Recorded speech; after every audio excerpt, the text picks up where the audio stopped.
بعد فأعوذ بالله من الشيطان الرجيم بسم الله الرحمن الرحيم ونادى أصحاب الجنة أصحاب النار أن قد وجدنا ما وعدنا ربك حقا فهل وجدتم ما وعد ربكم حقا قالوا نعم صدق اللہ العظیم۔ اللہ کے فضل سے آج ہم نے 7ویں تراویح پڑھنے کی سعادت پائی ہے، اور آج کی تراویح میں ہم نے 8ویں سپارے میں سورہ اعراف کی تلاوت سنی ہے۔ سورہ اعراف کی آیت نمبر 44 سے آج کا درس تراویح درس قرآن ہوگا۔ چنانچہ اللہ رب العالمین فرماتا ہے وَنَادَى أَصْحَابُ الْجَنَّةِ أَصْحَابَ النَّارِ، جنتی لوگ جہنمیوں کو پکاریں گے۔ جنتی لوگ جو اہل جنت ہوں گے وہ جہنمیوں کو پکاریں گے، انہیں آواز دیں گے، اور کیا آواز دیں گے؟ ان قد وجدنا ما وعدنا ربنا حقا، ان قد وجدنا ما وعدنا ربنا حقا، وہ کہیں گے کہ ہمارے رب نے ہم سے جو جنت کا وعدہ کیا تھا ہم نے اس کو پورا حق پایا ہے۔ جو جنتی نعمتوں کا، جنتی ساز و سامان کا اللہ نے ہم سے وعدہ فرمایا تھا، تو ہم جب جنت میں آئے ہیں تو اللہ نے اپنا وعدہ پورا کر دیا ہے۔ اب وہ جنتی یہ بات جہنمیوں کو کہنے کے بعد کہیں گے فَهَلْ وَجَدْتُمْ مَا وَعَدَ رَبُّكُمْ حَقًّا، اے جہنمیوں یہ بتاؤ کہ تم سے اللہ نے جو عذاب کا وعدہ کیا تھا کیا تمہارے ساتھ بھی وہ وعدہ پورا ہوا ہے؟ اہل جنت جہنمیوں سے کہیں گے یہ بتاؤ کہ ہمیں تو رب نے نعمتیں عطا فرما دی، جنت دے دی، یہ بتاؤ تم سے جو عذاب کا وعدہ کیا تھا، تمہیں جو سزائیں دی جانے کی وعدے وعیدیں تھیں، تو کیا وہ بھی پوری ہوئی ہیں؟ تو جہنمی کہیں گے قالوا نعم، تو جہنمی کہیں گے کہ جی ہاں، ہم سے بھی جو جہنم کا، اس کے عذاب کا، اس کی سزاؤں کا وعدہ دنیا میں کیا گیا تھا، جہنم میں اس کو ہم نے پورا ہوتا پایا ہے، یعنی وہ ساری عذاب، وہ ساری سزائیں ہمیں مل رہی ہیں۔ تو یہ جنتی اہل جہنم کو پکاریں گے، یعنی کافر جو ہوں گے جہنم کے اندر، تو مسلمان جنتی جو ہوں گے وہ کافر جہنمیوں سے یہ بات کریں گے، اپنا حال بتائیں گے کہ ہم اللہ کے کرم سے بڑے خوش و خرم ہیں، بڑی نعمتوں میں ہیں، اور اللہ نے ہم پر بڑا کرم فرمایا ہے، اور بڑی اللہ نے نعمتیں عطا فرمائی ہیں۔ پھر جہنمیوں سے پوچھیں گے کہ تم بتاؤ کہ تم سے جو وعدہ کیا تھا کیا تمہیں بھی عذاب ہو رہا ہے؟ تو جہنمی کہیں گے کہ جی ہاں بالکل ہمیں عذاب ہو رہا ہے، اور اس واقعے کو، اس بات کو جو کہ قیامت کے دن، جو کہ بہت بعد میں رونما ہوگی، گویا کہ قرآنی پیشن گوئی ہے یہ، اور یہ یقیناً پوری ہوگی، کیونکہ قرآن کی ہر بات سچی ہے۔ قرآن کی حفاظت کا ذمہ اللہ نے لیا ہے، اس میں کوئی غلط نہیں ہو سکتی، لہٰذا قیامت کے دن جنتی جہنمیوں کو پکار کر یہ پوچھیں گے، اپنا حال بتائیں گے۔ اس سے پتہ یہ چلا کہ جنتی جہنمیوں سے بات کریں گے۔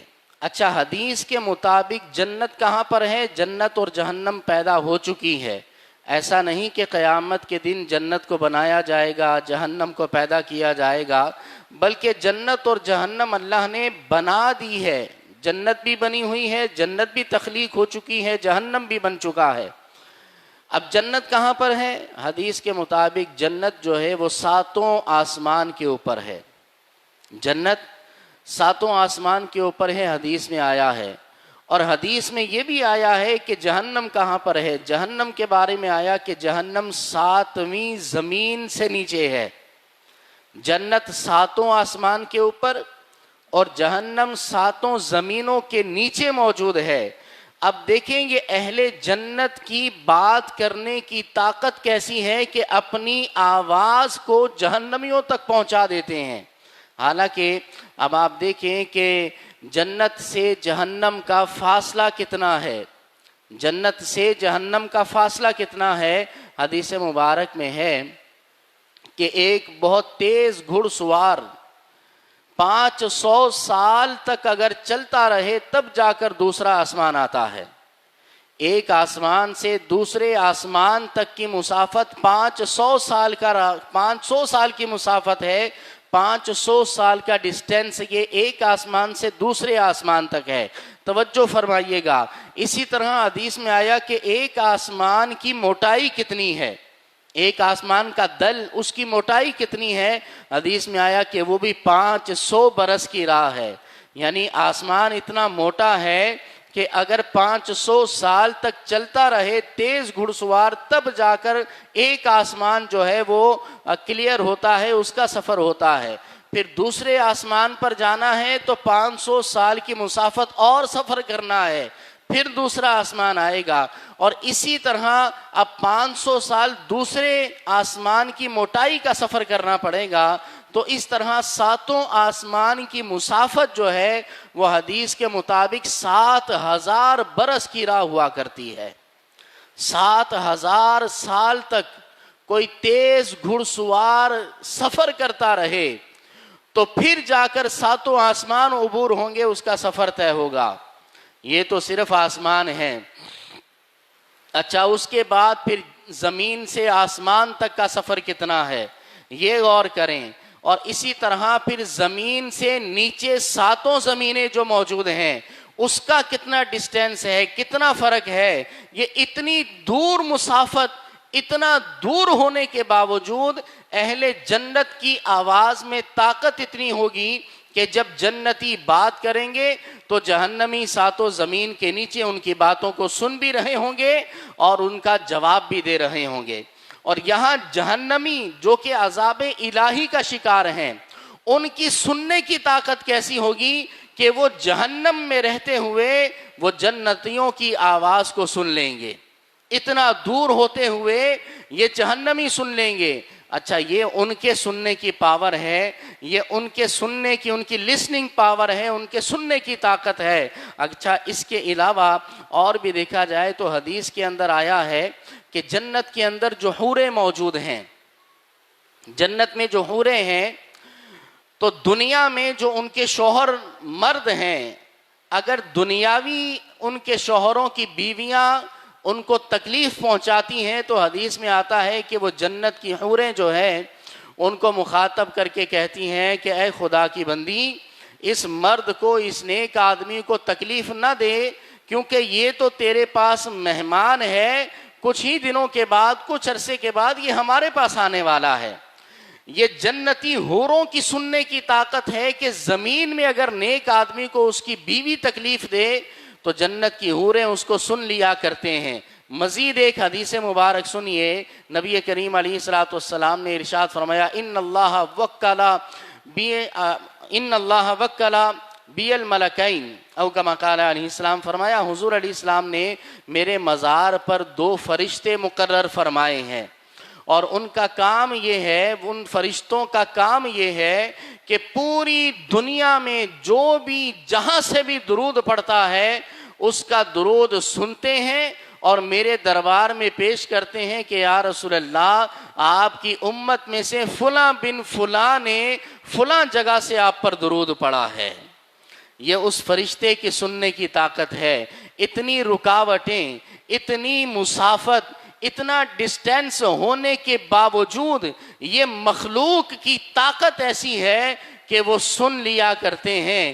قربان جائیے, جب جنتی حور کی اتنی طاقت ہو, جب جہنمیوں کے سننے کی اتنی طاقت ہو, جب جنتیوں کی اتنی بڑی طاقت ہو, اور اسی طرح فرشتے جو حضور کے خادم ہیں, میرے آقا کے دربار میں مقرر ہیں, ان کے سننے کی اتنی طاقت ہو کہ جہاں سے بھی کوئی درود پڑھے اس کا نام بھی ان کو پتا چل جائے, اس کے باپ کا نام بھی پتا چل جائے, کیا درود پڑھا ہے یہ بھی پتا چل جائے, یہ سب وہ سن لیتے ہیں. تو پھر اندازہ کیجئے کہ حبیب خدا کی سماعت کا عالم کیا ہوگا, نبی کریم علیہ الصلوۃ والسلام کی سننے کی طاقت کا عالم کیا ہوگا. بھائی ہم یہاں پاکستان سے مصطفیٰ جان رحمت پہ لاکھوں سلام پڑھتے ہیں, آپ بتائیں یہاں سے مدینے کی مسافت تقریباً کتنی ہے؟ میں نے گوگل کیا تھا اس کو کچھ عرصہ پہلے, 3,500 یا 30,000 تھا, بھول رہا ہوں میں. بہرحال آسمان اور زمین کی مسافت سے تو کم ہی ہے نا. یہاں سے آسمان کا جتنا فاصلہ ہے، ہم جہاں بیٹھے ہیں یا جہاں سے بھی کوئی درود پڑھے، اس کا فاصلہ مدینے سے کتنا دور ہے؟ کتنا دور ہے وہ مدینے سے؟ زمین سے آسمان تک کا جتنا فاصلہ ہے، پھر ایک آسمان کی موٹائی 500 سال کی مسافت ہے، تو یہ اس سے تو کم ہی ہے، لاکھوں درجے کم ہے۔ میں تو یہ کہتا ہوں ہزاروں درجے کم ہے۔ میں تو یہ کہتا ہوں کہ اگر جو ساتوں آسمان کی مسافت 7,000 سال کی ہے، اس سے ڈبل ٹرپل ہزاروں گنا زیادہ بھی ہوتی، تو میرے آقا کو سماعت کی طاقت اللہ نے ایسی دی ہے کہ حضور پھر بھی اس کی بات سن لیا کرتے ہیں۔ سیدی اعلیٰ حضرت فرماتے ہیں نا کہ فریاد امتی جو کرے حال زار میں، ممکن نہیں کہ خیر بشر کو خبر نہ ہو۔ مصطفیٰ کا امتی کوئی پکارے، میرے آقا ضرور سنا کرتے ہیں اور داد رسی بھی فرمایا کرتے ہیں۔ یہ حضور علیہ السلام کی قوت سماعت ہے۔ میرے آقا کی قوت سماعت کا عالم تو یہ ہے کہ عام طور پر ایک اصول ہے کہ بندہ، عام طور پر اصول ہے کہ جس کی زبان سمجھتا ہے اسی کی آواز سن سکتا ہے، یا آواز سنے بھی تو جس کی بولی نہیں آتی تو اس کو سمجھ نہیں آتی کہ کیا بات کی ہے۔ میرے آقا علیہ السلام کی سماعت کا کمال تو یہ ہے کہ آپ جانوروں کی زبان سمجھ بھی لیتے ہیں، آواز سن بھی لیتے ہیں۔ میرے آقا کا وہ ستون کا اپنے واقعہ نہیں سنا، ستون حنانہ کا؟ کیا جانوروں کے واقعات نہیں سنے؟ حضور کے دربار میں آ کر باتیں کرتے ہیں، دور دراز سے میرے آقا کو پکارا کرتے ہیں، تو میرے آقا علیہ السلام اس کی آواز سنتے بھی ہیں اور اس کی مشکل کشائی بھی فرماتے ہیں۔ آخری بات کروں گا، اس سے پتہ یہ چلا ان حدیث سے، قرآنی آیت سے، کہ دور سے سننا، صلاۃ و سلام پڑھنا، یہ کوئی کفر و شرک یا بدعت نہیں ہے، کیونکہ اگر یہ شرک ہوتا تو پھر قیامت کے دن جو جنتی جہنمیوں کو پکاریں گے وہ بھی شرک ہوتا۔ ایمان اور کفر کا معیار دنیا میں بھی ایک ہی ہے، آخرت میں بھی ایک ہی ہے۔ ایسا نہیں ہوگا کہ جو چیز دنیا میں شرک ہے وہ قیامت کے دن ایمان ہو جائے، یا دنیا میں جو ایمان ہے وہ قیامت کے دن شرک ہو جائے۔ تو کفر و شرک کا معیار دنیا اور آخرت میں سیم ہے، ایک ہی ہے۔ جو دنیا میں شرک ہے وہ آخرت میں شرک ہوگا، جو آخرت میں شرک نہیں وہ دنیا کے اندر بھی شرک نہیں ہے۔ جب جنتی اہل جہنم کو پکاریں گے، اتنا دور سے ان سے باتیں کریں گے، جہنمی بھی باتیں کریں گے۔ دنیا کے اندر جو حالات ہیں، میں نے 2 احادیث آپ کو سنائی ہیں، قیامت کے دن یہ دور سے سننا اور اس کا جواب دینا شرک نہیں ہے، تو پھر دنیا کے اندر یہ شرک کیسے ہو سکتا ہے؟ یہ دنیا میں بھی عین ایمان ہے، ایمان کامل ہونا چاہیے۔ نبی کریم علیہ السلام تو بے جان چیزوں کی آواز کو بھی سن لیا کرتے ہیں۔ خیبر کے موقع پر، غزوہ خیبر کے موقع پر ایک یہودیہ عورت نے حضور علیہ السلام کی دعوت کی کہ آپ کے صحابہ کے ساتھ میں آپ کی دعوت کرنا چاہتی ہوں۔ نبی کریم علیہ السلام نے اس کو قبول فرمایا، اور حضور علیہ السلام صحابہ کے ساتھ جب دسترخوان پر تشریف لے گئے، اس یہودیہ نے جو دعوت کی تھی، تو حضور علیہ السلام کو چونکہ ران کا گوشت بڑا پسند تھا، تو حضور علیہ السلام کے لیے اس یہودیہ عورت نے اس ران میں زہر ملا دیا تھا، اس ران کے اوپر زہر لگا دیا تھا، اور اس نے یہ سوچا تھا کہ اگر اللہ کے نبی ہوں گے تو ان کو پتہ چل جائے گا اور یہ نہیں کھائیں گے، بچ جائیں گے، اور اگر اللہ کے نبی نہیں ہے تو معاذ اللہ اس نے کہا کہ چھٹکارا حاصل ہو جائے گا۔ پتہ چلا کہ غیر مسلموں کا بھی عقیدہ ہے کہ اللہ کے نبی سب کی سنتے ہیں، غیب جانتے ہیں، ورنہ عام بندہ تو نہیں جان سکتا۔ حضور علیہ السلام نے جیسے ہی وہ ران اٹھائی، اور اٹھانے کے بعد اپنے صحابہ سے فرمایا کہ ہاتھ روک دو، کوئی بھی کھانا نہ کھائے، کیونکہ اس کھانے میں زہر شامل کیا گیا ہے۔ وہ یہودیہ عورت آتی ہے، عرض کرتی یا رسول اللہ، یا نبی اللہ، اللہ کے نبی آپ کو کیسے پتا چلا، آپ کو کس نے بتایا؟ حضور نے وہ ران کی ہڈی اٹھائی اور ہڈی اٹھا کر ارشاد فرمایا اخبرتنی ہذہ، مجھے اس ہڈی نے بتایا ہے، مجھے اس ہڈی نے خبر دی ہے کہ یا رسول اللہ میرے اندر زہر موجود ہے۔ یہ حضور کی سماعت کا عالم ہے۔ امام اہل سنت نے ایسے ہی تو نہیں فرما دیا نا کہ ہم یہاں سے پکاریں وہاں وہ سنیں، مصطفیٰ کی سماعت پہ مل کر کہیں بھئی ہم یہاں سے پکاریں وہاں وہ سنیں، مصطفیٰ کی سماعت پہ لاکھوں سلام۔ دور و نزدیک کے سننے والے وکان، کان لال کرامت پہ وآخر دعوانا ان الحمد للہ رب العالمین۔ سورہ ملک کی تلاوت ہو۔